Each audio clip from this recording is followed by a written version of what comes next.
Creo que ya estamos en contacto con, el periodista, politólogo, investigador de la política internacional, Eduardo Bior. Eduardo, muy buenas tardes, ¿cómo te va? Hola, ¿qué tal? Un gran abrazo para vos y para todos las y los oyentes de tu radio. Muchas gracias.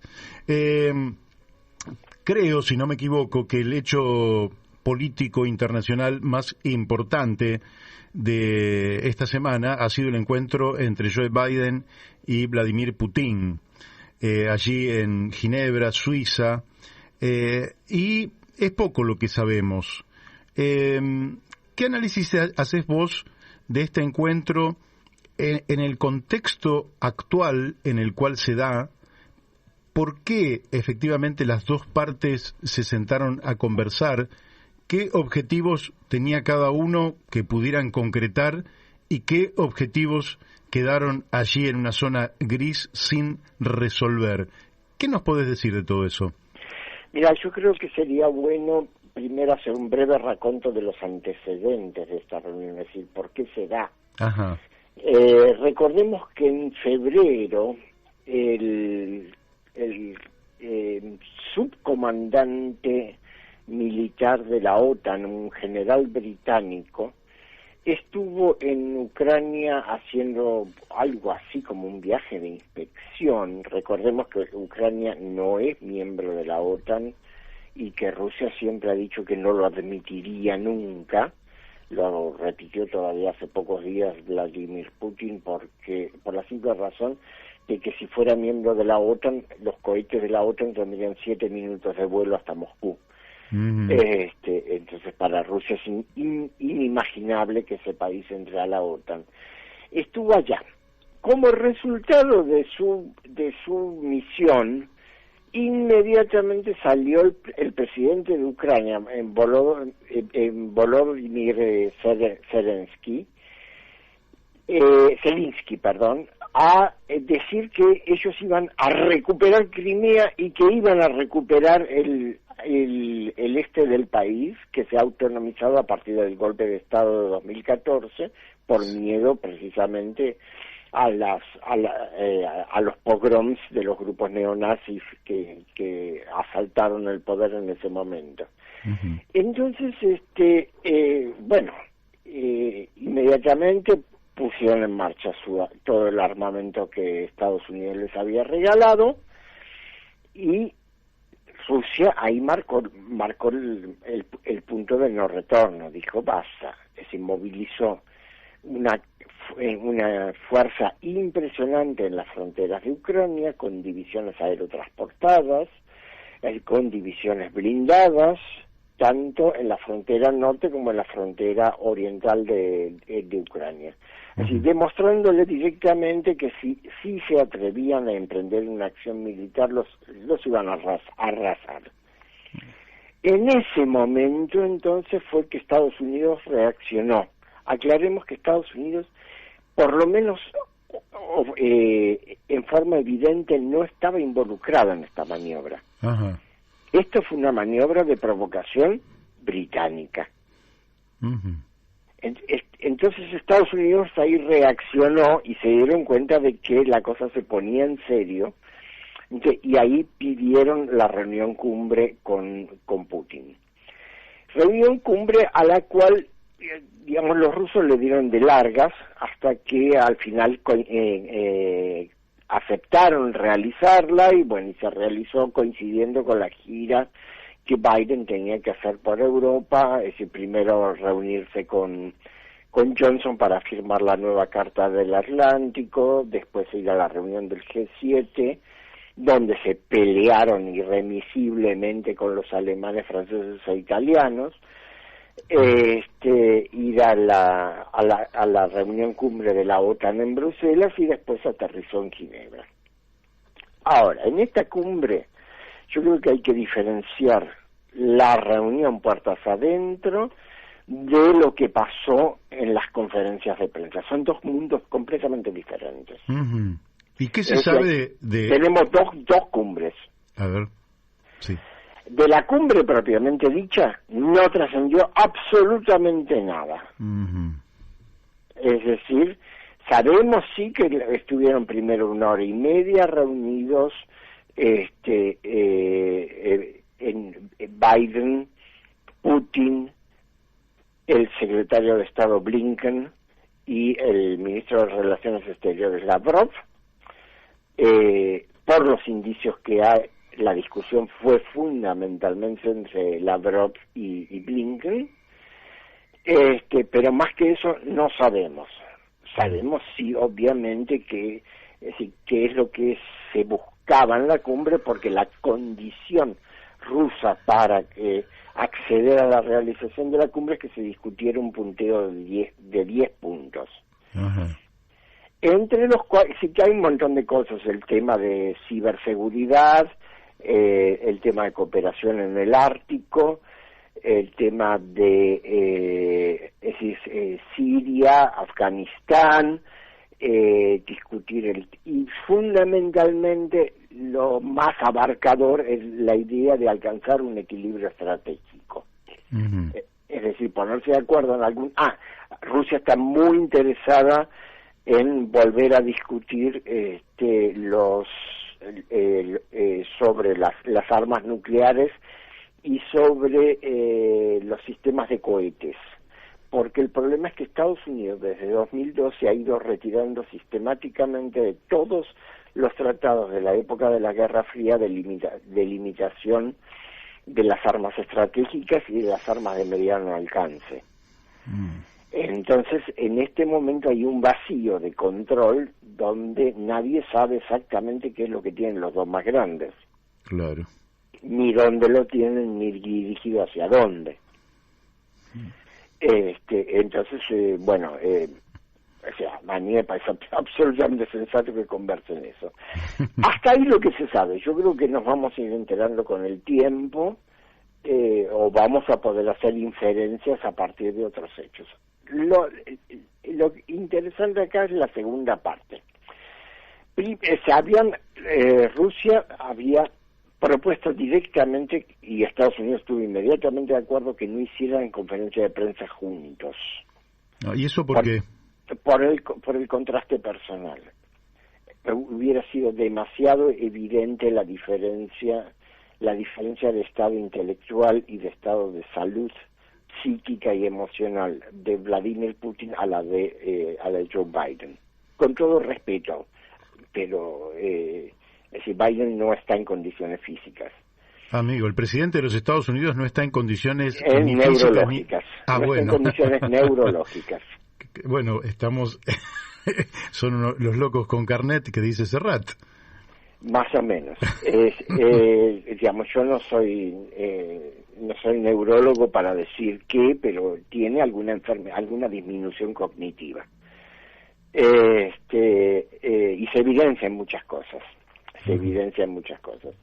Entonces, Putin, en la conferencia de prensa del presidente de Rusia, permitió entrar a cualquier periodista acreditado que quisiera. O sea que entraron un montón de periodistas norteamericanos que yo vi fragmentos, preguntaron estupideces. Es decir, yo creo que nuestros periodistas de TN y de Canal 13 tienen más nivel internacional. Amigo. Sí, porque eran preguntas del tipo, señor presidente, Alexei Navalny se va a morir en la prisión rusa. Respuesta de Putin: si yo soy presidente, eso es un problema de la justicia. Segunda pregunta de otro periodista: dígame, ¿y Navalny dónde va a morir? Tercera pregunta: ¿existe riesgo de que Navalny muera en prisión? Bueno. Claro, es decir, es preguntas de ese tenor y de ese estilo. La conferencia de prensa de Putin duró 1 hora, poco más. Entonces, Estados Unidos postergó 1 hora la conferencia de prensa de Biden. ¿Por qué? Porque Biden habló con teleprompter. A ver, explícanos eso. El teleprompter es esa pantalla, pantalla que te ponen a distancia para que vos vayas leyendo lo que decís en público. Bueno, estamos muy mal. Si el presidente de los Estados Unidos no está en capacidad de sostener una conferencia de prensa... No está en condiciones. Bueno. Además, en la conferencia de prensa norteamericana no dejaron entrar a ningún periodista ruso. Es más, hasta hay dudas de si dejaron entrar periodistas de la cadena Fox, que es republicana. Uh-huh.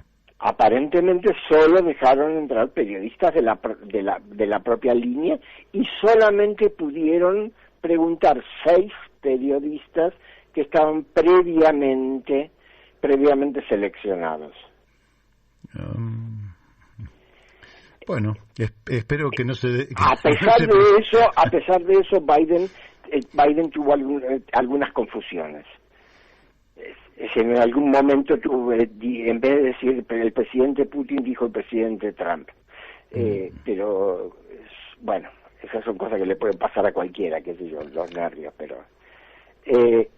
acá lo importante es lo siguiente, más allá de lo anecdótico sobre la salud del presidente de los Estados Unidos, es que la Casa Blanca, el Consejo de Seguridad Nacional, necesitan mantener una narrativa de confrontación con Rusia.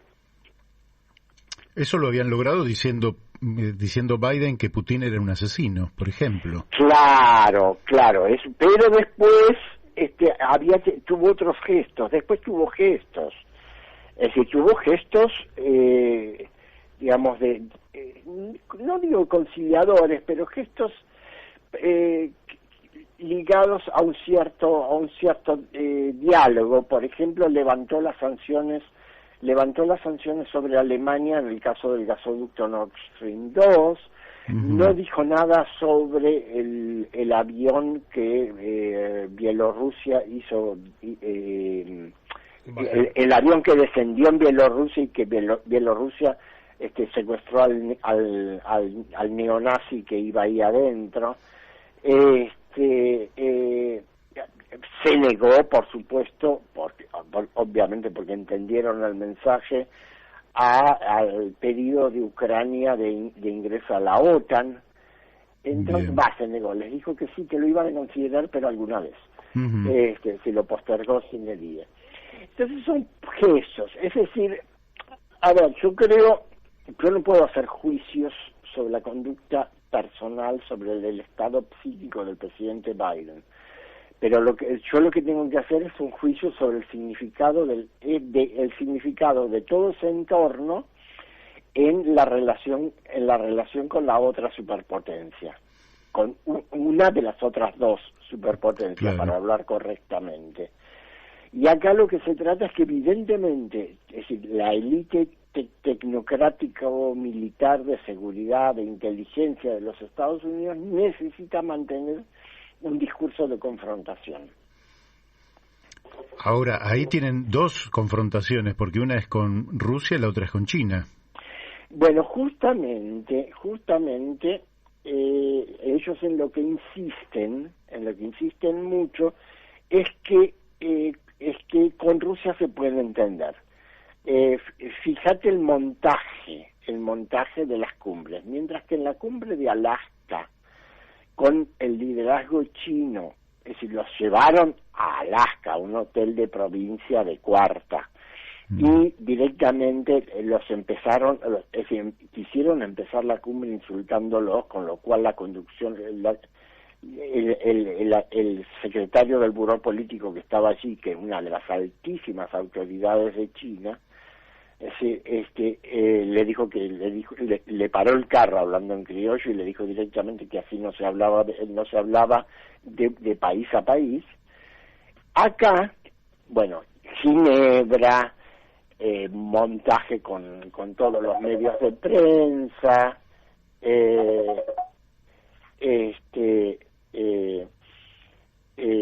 una operatoria para mostrar que a Rusia la tratan diferente, que Rusia es diferente. Están jugando, están haciendo al revés al revés están haciendo el juego que hizo Kissinger en los años 70. Una consulta te hago, Daniel de Abrantes te pregunta.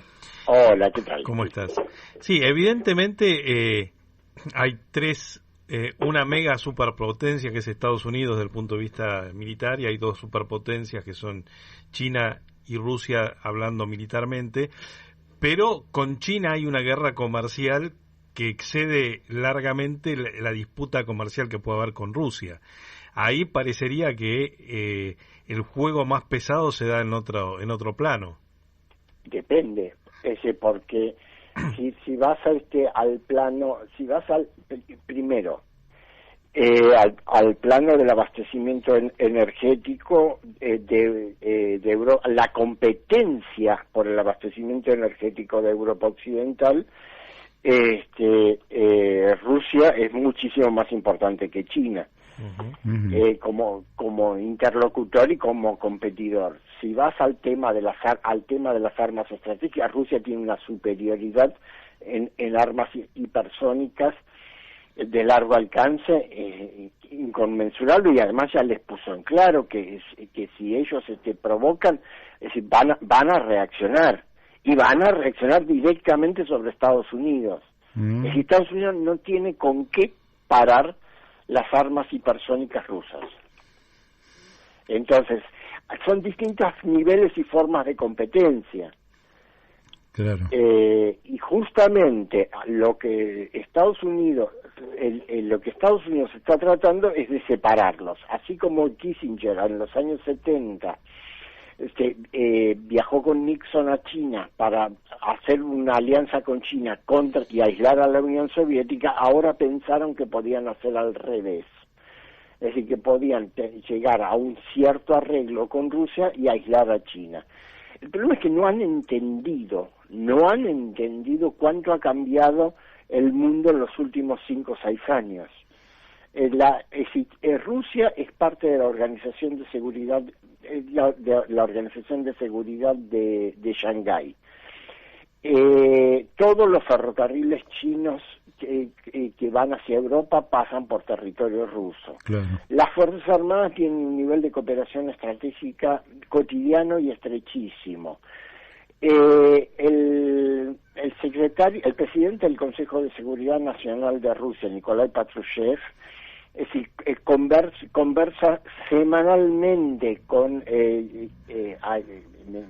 se me va el nombre del chino, Yao Li Chi, es decir, que es el secretario de Asuntos Internacionales del Buró Político del Partido Comunista Chino. Uh-huh. Es decir, tienen un nivel de contacto y de interacción estrechísimo. Claro. Y además, por ejemplo, si por las sanciones comerciales norteamericanas China no podía comprar chips en el mercado mundial, se las estuvo abasteciendo Rusia. Claro. Es decir, no es una ilusión de los estrategas norteamericanos pensar que pueden separar a Rusia y a China. Y o sea que ahí esa jugada no les está saliendo. Estados Unidos tiene el 5% de la población mundial, o quizás un poco menos todavía. ¿Puede seguir pretendiendo una hegemonía en tiempos en que su alianza con Europa se relativiza justamente porque Rusia y Europa están vinculadas por el territorio y el suministro energético ruso es absolutamente clave para Europa? ¿Pueden seguir pretendiendo esta hegemonía? ¿No pueden pensar el mundo desde otro lugar? Teóricamente sí. En la práctica parece que no. Es decir, lo que da la impresión es que los juegos y jueguitos dentro de la élite norteamericana les están impidiendo ver por encima del borde del plato. Uh-huh. O sea, hay que pensar lo siguiente: si uno mira la circulación de personal, es decir, las puertas giratorias en torno a Washington, es decir, gente que trabaja 4 años como asesor en la Casa Blanca, después pasa a un grupo asesor, a un think tank, es decir, a 20 kilómetros de Washington. Trabaja 4 años allí, le ofrecen un contrato en la Universidad de Georgetown, que está en Washington. Es decir, está en la universidad por 5 años. Después pasa como asesor de un senador al Congreso, y es siempre la misma gente. Civiles o militares o exmilitares o exespías, son siempre los mismos. Es decir, prácticamente desde hace 20 y tantos años, desde el gobierno de Clinton, no hay renovación del personal. ¿Y vos crees que ese personal está estancado con una imagen del mundo que ya no es tal? Es decir, una es imagen... lo que da la impresión, es lo que da la impresión. Así, yo no lo puedo decir a nivel de investigación científica porque tendría que viajar allá y hacerle un par de encuestas. Pero es lo que da la impresión, es decir, repiten el modelo de Kissinger, que tiene 97, 98 años y sigue tallando, lo siguen escuchando. Sí, es un empleado permanente de la Fundación Rockefeller. Si no, se ve que no lo jubilan. Que es el proyecto de dividir para triunfar. Claro. Entonces hay que separar a las potencias euroasiáticas para poder vencerlas y para poder dominarlas, o peor aún, desde el punto de vista geopolítico, se prenden en todas las aventuras británicas que implican hacer algún lío en el Medio Oriente ampliado, en esa enorme extensión que va desde el norte de África hasta Afganistán, con la idea de desquiciarlo y así poder fragmentar Rusia desde el sur. A eso hay que agregar los negocios sucios. Por ejemplo, hay sectores de la CIA que furiosamente están en contra de retirarse de Afganistán, porque ellos están pidiendo bases en alguno de los países de Asia Central, o, ¿viste?, en Kirguistán o en Uzbekistán, porque ellos desde Afganistán controlan el mercado mundial de la heroína. Ajá.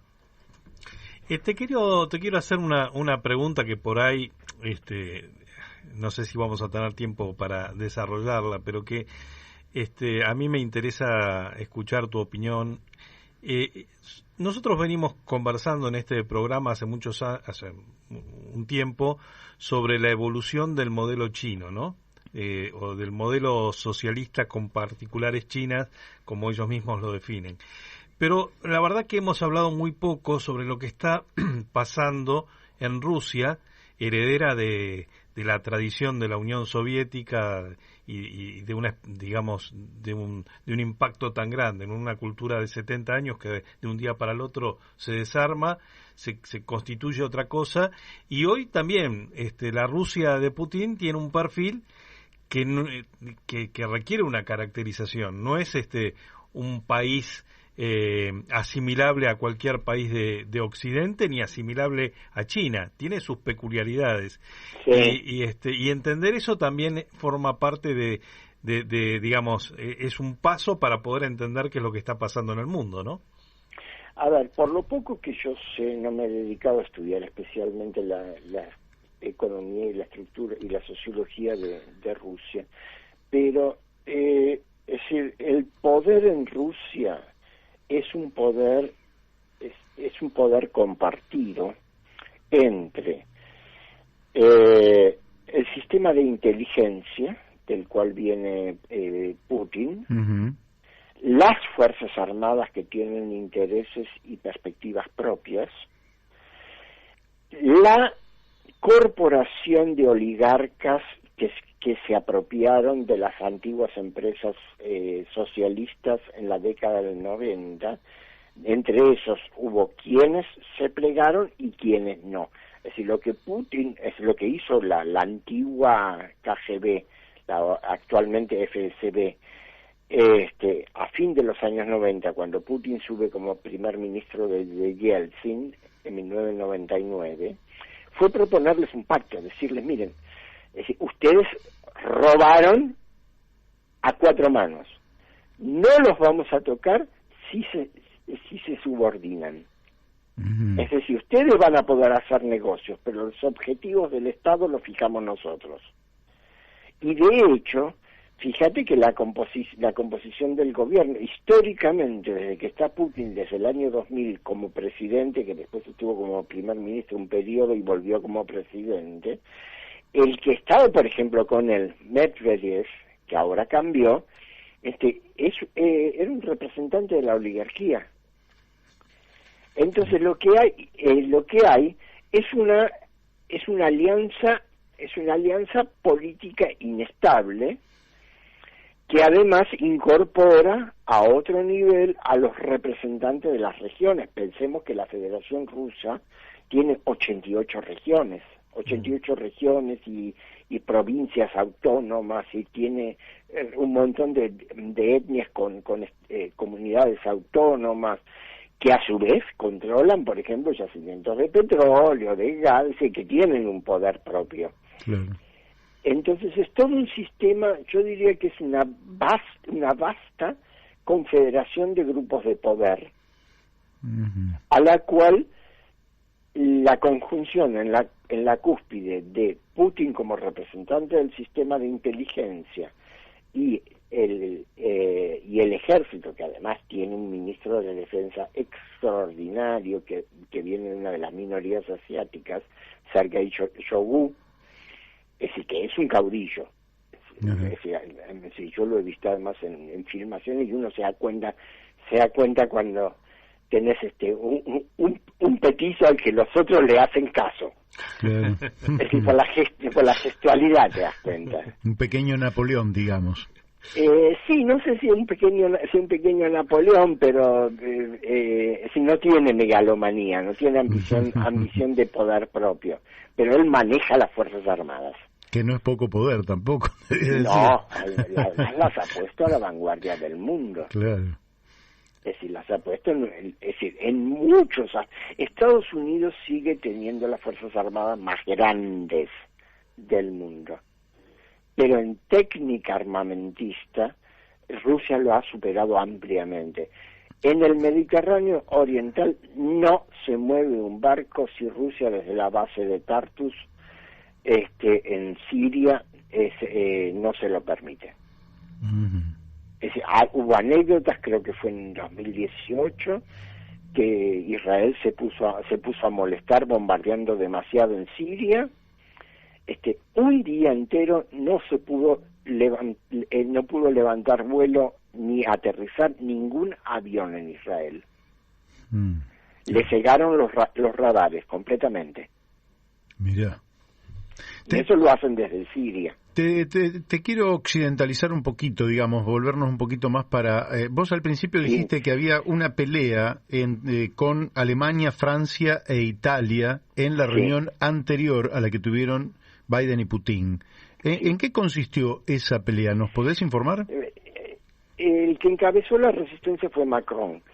Bueno, muy simple. Si Estados Unidos les vino en la reunión del G7 con el planteo de que había que sacar una declaración furiosamente anti-China, mostrando a China como la autora de todos los males del mundo, que fue algo más o menos lo que salió de la reunión de la OTAN. Pero en la reunión del G7, sobre todo Macron, Merkel también, lo que pasa es que Merkel se está yendo, entonces Merkel tiene un poder muy diluido en este momento. Sí, ella ya no se presenta a la elección de octubre, y realmente no tiene un heredero de fuste. Sobre eso quiero hablar especialmente, porque el tema Alemania es un tema absolutamente central en toda esta conversación. Sí. Entonces, se resistieron, y bueno, y Draghi, el primer ministro de Italia, que es un tipo de la banca norteamericana, por un lado, en cuanto a los aspectos económicos, puede hacer la política que le piden los norteamericanos, pero no la puede hacer desde el punto de vista estratégico. El problema de Alemania, y que esto entra dentro de una cosa que planteó Putin, que fue el tema del equilibrio estratégico. Alemania está absolutamente imbricada con la economía china. Desde los años 80 las principales empresas alemanas han invertido en China. Volkswagen ha invertido en China, BMW ha invertido en China. El giro hacia el coche eléctrico se dio en 2016. Tomaron la decisión efectiva después que el Partido Comunista Chino dijo que se iba a transitar hacia la movilidad eléctrica en un máximo de 30 años. Porque es el único mercado que le justifica a las empresas alemanas hacer inversiones de ese tamaño. Los ferrocarriles que llegan, el tránsito ferroviario entre China y Europa es en un 90% con Alemania. Es decir, hay un comercio bilateral intensísimo. Entonces, Alemania, el problema que tiene es que es una vieja herencia antigua de las dos posguerras, de la posguerra de la Primera Guerra Mundial y de la Segunda Guerra Mundial, es que por un lado está ligada a Europa Occidental y por lo tanto ligada por efecto de la derrota en la Segunda Guerra Mundial a la OTAN, claro, y sometida a Estados Unidos. Y además está muy inficionada por la ideología atlantista. Es decir, gran parte de la élite alemana es muy atlantista, inclusive de los dos candidatos con mejores perspectivas para la elección de octubre.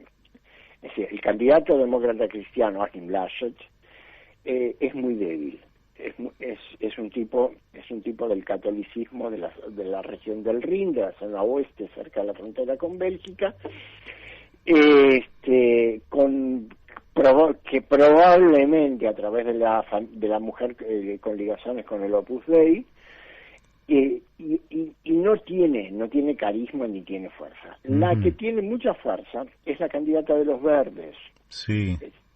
Pero la candidata de los Verdes es furiosamente atlantista con el manto de la política de derechos humanos.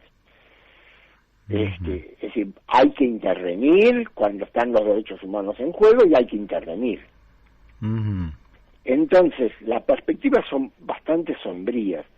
Es decir, Alemania no puede romper las relaciones ni con Rusia ni con China. Desde el punto de vista económico y la perspectiva de desarrollo económico, le convendría 10 veces buscar una forma de asociación con Rusia y con China. Claro. Los norteamericanos lo saben. Su peor enemigo dentro de Europa es Alemania. Por eso la quieren neutralizar a toda costa. Claro. Sí, sí. Entonces, nuevamente, un capítulo importante de la confrontación mundial se va a dar en Alemania y sobre Alemania. Por eso la preocupación de Putin y el reclamo de equilibrio estratégico. La pregunta que yo me hago sobre esa reivindicación del equilibrio estratégico es si Rusia no querrá volver a la política de áreas de influencia de Yalta y Potsdam. Que a nosotros no fue tan mal con eso. Sí, claro, eso sería verdaderamente lamentable. Ahora, de América Latina no se ha hablado ni media palabra en todo esto. Te iba a preguntar, justamente, porque bueno, se nos ha ido el tiempo, digamos, y nos quedan muy poquititos minutos. Sí. Pero uno observa como que hay un respeto por parte de Oriente acerca de que la zona de influencia de América Latina le pertenecería a Estados Unidos. Los chinos, sin embargo, más desde el punto de vista de sus avanzadas económicas, de sus respaldos financieros, de su aporte de infraestructura, por ejemplo, las represas, etcétera, con el financiamiento correspondiente, más la posibilidad de incorporar el 5G, van haciendo lo suyo como para erosionar la presencia hegemónica de los Estados Unidos en la zona. ¿Ves que en algún momento, y no nos queda tiempo, por eso apreté esta pregunta, nuestra zona pueda terminar siendo también un factor de conflicto en esta divisoria de influencias en el mundo? ¿Cómo ves a los líderes latinoamericanos reflexionando en la capacidad de generar un sujeto histórico en el marco de su unidad que pueda ser protagonista de este tiempo? Así divididos como estamos, difícilmente lo podamos hacer. Te respondo muy brevemente en honor a la falta de tiempo. Es indudablemente un ejemplo al canto. Es decir, un día se anuncia que Argentina comienza a producir la Sputnik aquí. Uh-huh. Al día siguiente Estados Unidos anuncia que a Argentina no se le van a dar las vacunas Pfizer que le tocan a través del mecanismo COVAX de la Organización Mundial de la Salud. Uh-huh. Eso es típico. Es decir, el conflicto entre... Es decir, no sé cómo vamos a llegar a un acuerdo con el Fondo Monetario Internacional, pero el conflicto con Estados Unidos está objetivamente cantado, porque Argentina es en el mercado mundial competidora de Estados Unidos, es decir, exportamos los mismos productos que ellos, y es objetivo que haya conflicto. Uno puede buscar la forma de regularlo, de tratarlo pacíficamente, pero el conflicto hegemónico entre Argentina y Estados Unidos existe desde que existe la historia. El problema aquí es que está faltando, y lo estamos viendo pruebas al canto en la crisis que hay en Perú, que está faltando una coordinación efectiva de líderes latinoamericanos. Se siente terriblemente la falta de Brasil, terriblemente. Claro. Y digamos, Argentina y México hacen algo, pero solos, ellos dos solos, o nosotros dos solos, para ser más correcto, uh-huh. Es poco lo que podemos alcanzar. O sea, aquí habría que reflotar mucho la CELAC, no sé si hacer renacer la UNASUR o algo parecido. Para el tratamiento de la pandemia nos hubiera ayudado muchísimo porque tenía un magnífico Consejo de Salud, pero algo parecido hay que hacer, una coordinación política. Bueno, por hoy ya no tenemos más tiempo, pero seguramente vamos a volver a molestarte y invitarte a que nos esclarezcas. Sobre todo vamos a corrernos al área de América, porque efectivamente hay muchos temas para analizar, muchas novedades, nos interesa muchísimo, tiene que ver con nuestro destino y lo dejamos para una próxima. ¿Si te parece, Eduardo? Como no es ninguna molestia, todo lo contrario. Vos sabés que es un gran placer hablar con ustedes. Bueno, muchísimas gracias. Un gran abrazo. Un fuerte abrazo. Hasta luego. Chao. Bueno, hemos hablado con el analista internacional que realmente nos ilustra de manera magnífica, analiza los grandes pormenores de la política internacional. ¿Qué noticia nos dio que es algo de lo que no se habla mucho en los medios, ¿no? Está el impacto de la salud de Biden, ¿no? Claro. Qué información preocupante. Bueno, vamos a la tanda de la radio y después seguimos aquí en La Brújula.